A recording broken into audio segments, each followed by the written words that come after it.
दोस्तों एक समय हुआ करता था जब पूरे विश्व भर के बाज़ारों में हम लोग को नोकिया के फ़ोन जो है देखने को मिलते थे और नोकिया का ये जो सिम्बियन जो सॉफ्टवेयर था वो जो है रन करा करता था फ़ोनों में। लेकिन उसके बाद एंट्री होती है आपकी एंड्रॉयड की और फ़ोन्स जो पहले कीपैड हुआ करते थे वो बदल गए आपके स्मार्टफ़ोन में। और स्मार्टफ़ोन लेकिन उस समय पर इतना स्मार्ट हुआ नहीं करते थे क्योंकि सॉफ्टवेयर के लेवल पे हम लोग को जो फीचर्स थे वो प्रॉपर उतने देखने को नहीं मिलते थे। हार्डवेयर लेवल पर भी चीज़ें उतनी बढ़िया नहीं काम करती थी। क्योंकि वो भी जो है मतलब अभी के हिसाब से काफ़ी आउटडेटेड हुआ करते थे और इन्हीं फीचर्स और हार्डवेयर गैप को भरने के लिए चाइनीज़ कंपनियों ने जो है काफ़ी ज़ोर लगाया और हम लोग को फिर उसके बाद जो है Vivo, Oppo, Realme, Redmi, one plus के नाम से जो है कंपनियाँ हमको देखने को मिली। और आज के वीडियो में हम शाओमी के हाइपर ओएस की बात करने वाले हैं, तो उसी से रिलेटेड सारी चीज़ें आपकी जानकारी आपको दी जाएँगी। तो शाओमी ने सॉफ्टवेयर और हार्डवेयर लेवल के इस गैप को पहचानते हुए काफ़ी बढ़िया तरीके से उसने भरने का प्रयास किया। हर बजट रेंज में उसके फ़ोन हम लोग को देखने को मिले। आप चाहे अंडर 10,000 कहें और 15,000 के आसपास कहें, 12,000 यानी कि और उसके साथ जो है प्रीमियम रेंज में उन्होंने जो काफ़ी बढ़िया-बढ़िया फ़ोन्स जो है एमआई के साथ निकाले। मतलब कोई ये लगा लीजिए कि उस समय बेस्ट हार्डवेयर के साथ बेस्ट सॉफ्टवेयर एक्सपीरियंस हम लोग को जो है खासकर रेडमी और शाओमी के फ़ोन्स में जो है देखने को मिलता था।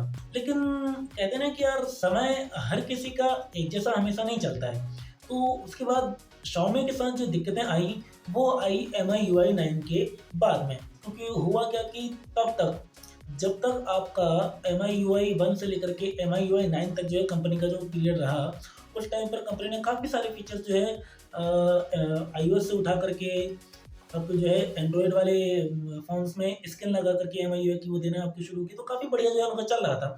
लेकिन एमआईयूआई 9 आने के बाद क्या हुआ कि कंपनी ने अपने फ़ोन्स में क्योंकि वो प्रोडक्ट बेच करके उतना मुनाफ़ा जो है नहीं कलेक्ट कर पा रहे थे, नहीं बना पा रहे थे। तो उन्होंने क्या किया कि कुछ ब्रॉडवेज डाल देते हैं, कुछ आपके जो है एप्लीकेशंस के बीच में एड्स दे देते हैं या अपनी यूआई में ही जो है प्रॉपर एड चलाने लगते हैं। तो इसके माध्यम से उन्होंने जो है अपना जो कमीशन था, जो अपना मुनाफ़ा था वो बढ़ाने का प्रयास किया, जो कि यूज़र्स को बिल्कुल भी अच्छा नहीं लगा। और उसके बाद से ही हमने देखा कि क्योंकि एंड्रॉइड का जो वर्ज़न्स थे वो भी जो है धीरे-धीरे अपग्रेड हो रहे थे और एमआईयूआई के अपने फीचर्स भी थे। तो इन सब का जो बर्डन था वो लास्ट में पड़ने लग गया आपके प्रोसेसर पे, क्योंकि उसने एंड्रॉइड के जो फीचर्स थे उनको भी हैंडल करना था, एमआईयूआई के जो फीचर्स थे उनको भी हैंडल करना था। यूज़र एक्सपीरियंस और परफॉर्मेंस को निकाल के रखना था, प्रॉपर जो है एप्लीकेशन साथ मैनेजिंग करके रखनी थी, वो अलग थी। इसके साथ ही और भी नए जो है रेगुलर अपडेट्स आते जा रहे थे। तो इन सब चीज़ों को प्रोसेसर के लिए मैनेज करना थोड़ा-सा जो है मतलब वो भारी पड़ गया। तो और उसका जो असर था वो हम लोग को देखने को मिला फिर फ़ोन की ओवरऑल परफॉर्मेंस पे। मतलब कभी-कभी उससे हो क्या रहा था कि फ़ोन्स में लैग्स की समस्या, हीटिंग की समस्या, ये चीज़ें जो हैं बढ़ने लगी। लोगों को एक चीज़ और अच्छी नहीं लगी, वो ये थी कि शाओमी क्या करता था कि एमआईयूआई के अपडेट्स तो वो प्रॉपर देता था, लेकिन एंड्रॉइड का जो बेस वर्ज़न था उसको अपडेट नहीं करता था। इसके साथ ही काफ़ी सारे प्राइवेसी इश्यूज़ को लेकर के भी एमआईयूआई को जो काफ़ी जो है नुकसान झेलना पड़ा।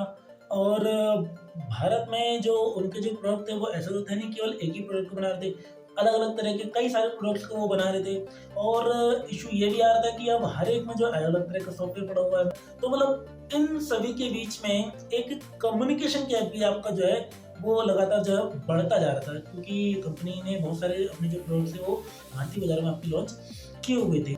अब इस चीज़ को भी ओवरकम करने के लिए कंपनी को एक नई तरह के सॉफ्टवेयर की ज़रूरत तो थी ही। तो कंपनी ने सन 2017 के बाद से जो है इस पर जो है काम करना अपना शुरू किया और एक नए तरह के ओएस को एओएसपी जिसको हम एंड्रॉइड ओपन सोर्स प्रोग्राम कहते हैं, उस पर बेस्ड करके जो है निर्माण उसका जो है शुरू किया। अब ये एंड्रॉइड से कितना अलग है बताता हूँ आपको। देखिए एंड्रॉइड और जो कंपनी अपना नया ओएस जो हाइपर ओएस जिसको वो तैयार कर रही है और इसकी टेस्टिंग के लिए उसने जो है डिवाइसेस का नाम भी जो बता दिया कि किन-किन डिवाइसेस पे सबसे पहले आपका टेस्ट करिए करके। तो ये दोनों बेसिकली आपके सेम ही हैं। बस इतना है कि पहले क्या होता है कि एंड्रॉइड के वर्ज़न के ऊपर एक कंपनी अपनी एमआईयूआई लगा करके देती थी और हाइपर ओएस के डेवलपमेंट के बाद कंपनी को जो है ऐसा करने की ज़रूरत नहीं पड़ेगी, क्योंकि अपने प्रोडक्ट्स के बीच में उसका एक जो कम्युनिकेशन गैप जो छूट रहा था अभी तक वो जो है पूरा हो जाएगा। या हम इसको ऐसे भी कह सकते हैं कि कंपनी अपने ही इकोसिस्टम में जो है इन सभी प्रोडक्ट्स को लेकर के आने वाली है। और बातें तो यहाँ तक भी हो रही कि कंपनी जो है अगले साल अपने होम ग्राउंड यानी कि चाइना में जो है अपनी कार भी जो लॉन्च करने वाली है, ईवी कार को लॉन्च करने वाली है। अब वो तो आपकी टोटली जो है मतलब सॉफ्टवेयर बेस्ड ही होती, तो उसमें भी अब कंपनी को एक नए प्रकार की सॉफ्टवेयर की जरूरत होती, तो ये सॉफ्टवेयर उनका वहाँ भी काम आने वाला है। अब आप समझिए कि उन्हीं की कार में बैठ करके उन्हीं का फ़ोन चलाएंगे, उन्हीं का जो लैपटॉप चलाएंगे, उन्हीं के ईयरपोड्स चलाएंगे और उन्हीं की जो बाकी जो प्रोडक्ट्स है जैसे हैंड में आपके वो जो वॉच पहनी जाती है, बैंड पहना जाता है, उनको इस्तेमाल करेंगे। तो देखिए, तो आप समझ सकते हैं कि कितना बढ़िया कम्युनिकेशन गैप जो है उन सभी प्रोडक्ट्स के बीच में आपका देखने को मिलेगा। लेकिन कंपनी को हाइपर ओएस की जरूरत क्यों थी? उसका सबसे मेन रीजन यही था कि कंपनी के प्रोडक्ट्स की संख्या जो आपकी बराबर बढ़ती जाती और किसी एक प्रकार के सॉफ्टवेयर को वो जो आपका प्रॉपर रन नहीं कर पा रहे थे। और हाइपर ओएस के माध्यम से कंपनी उस इकोसिस्टम को आपका बिल्ड करने का प्रयास कर रही है और उस इकोसिस्टम में फिर उनके जितने भी प्रोडक्ट्स हैं आपके वो सब एक तरह से जो है काम करेंगे, एक दूसरे से जो है बढ़िया तरीके से कम्युनिकेशन कर पाएंगे। और उसका फायदा हमको ये मिलेगा कि प्रोडक्ट्स की मतलब जो भी प्रोडक्ट्स हम यूज करेंगे उनका जो ओवरऑल जो परफॉर्मेंस है वो हमको बेटर देखने को मिलेगी। वो एक दूसरे से जो है बेहतर तरीके से कम्युनिकेशन कर पाएंगे, तो डाटा ट्रांसफरिंग की जो स्पीड है वो भी जो हम लोग को जो है बेहतर देखने को मिलेगी। और एक बेटर इकोसिस्टम वाले जो प्रोडक्ट्स हैं जब मार्केट में आएंगे तो उसका सीधा सीधा प्रभाव जो है यूजर्स पर भी पड़ेगा, कंपनी के सेल्स पर भी पड़ेगा और फायदा हमें भी होने वाला है और कंपनी को भी होने वाला है। अब बात करते हैं दोस्तों कि क्या यह हाइपर ओएस आपका केवल चाइना में रिलीज किया जाएगा या वैश्विक बाजारों में भी आपका जो इसकी लॉन्चिंग होने वाली है। तो देखिए, इस पर तो कंपनी अभी फिलहाल काम कर रही है। उसने कुछ डिवाइसेस की लिस्ट जो जारी की है जिनमें इसका जो बीटा वर्जन है वो सबसे पहले आपका रोल किया जाएगा और यूजर्स के माध्यम से रिव्यूज लेकर के कंपनी उस पर जो प्रॉपर काम करेगी उसको एक स्टेबल परफॉर्मेंस में लेकर के आएगी। उसके बाद हो सकता है कि शायद जो है कंपनी जो है वैश्विक बाजारों में भी इसकी जो लॉन्चिंग करे। फिलहाल भारत में तो आपको जो है MIUI का वर्जन देखने को मिलेगा, लेकिन कंपनी की ओर से रिलीजिंग ये भी आई थी कि MIUI का आखिरी वर्जन होगा। उसके बाद कंपनी जो है उसको जो हाइपर ओएस से रिप्लेस करेगी। तो हम यह मान सकते हैं कि वैश्विक बाजारों में भी इसकी जो लॉन्चिंग है वो अगले लगभग 1 साल के अंदर तो हम लोग को देखने को मिल ही जाएगी। लेकिन बाहर के देशों में लॉन्चिंग से पहले कंपनी को एक चीज़ पर तो कंफर्म होना होगा, वो आपके प्राइवेसी इश्यूज को लेकर के, क्योंकि भारत में है तो भारत में और विदेशों में जितनी भी आपकी डेवलप्ड कंट्रीज हैं वहाँ पर नियम स्ट्रिक्ट है कि आप उस देश के यूजर्स का डाटा अपने देश के सर्वर पर जो है स्टोर नहीं कर सकते हैं।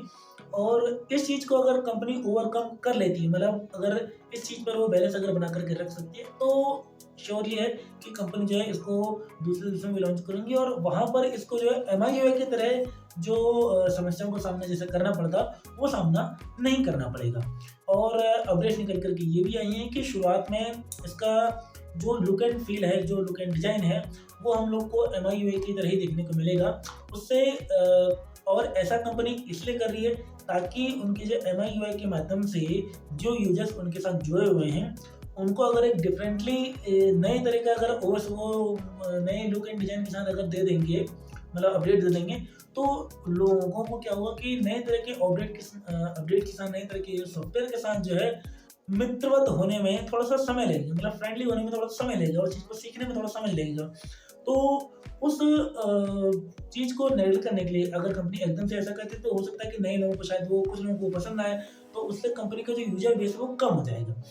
तो यूजर बेस कम ना हो इसलिए कंपनी अभी फिलहाल उसका लुक एंड डिज़ाइन पहले वाले की जैसे देगी, धीरे धीरे करके उसमें बदलाव करते रहेंगे और धीरे धीरे उसमें जो है वो अपने जैसा वो चाहते हैं, जैसा वो यूजर्स को देना चाहते हैं उस तरह से उसको बदलेंगे। वो भी डिपेंड करेगा कि जो कस्टमर हैं, जो यूजर्स हैं, उनके जो रिव्यूज़ किस प्रकार से जो उनको देखने को मिल रहे हैं।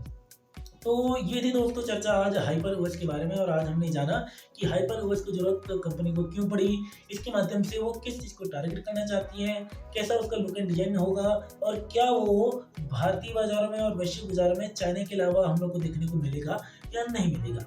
और आज का वीडियो दोस्तों आपको हमारा कैसा लगा हमें कमेंट सेक्शन जरूर बताइएगा और आपके कोई सुझाव या कमेंट है तो उनको भी लिखना मत भूलिएगा। मिलते हैं दोस्तों अगले वीडियो में, तब तक गुड बाय और जय हिंद।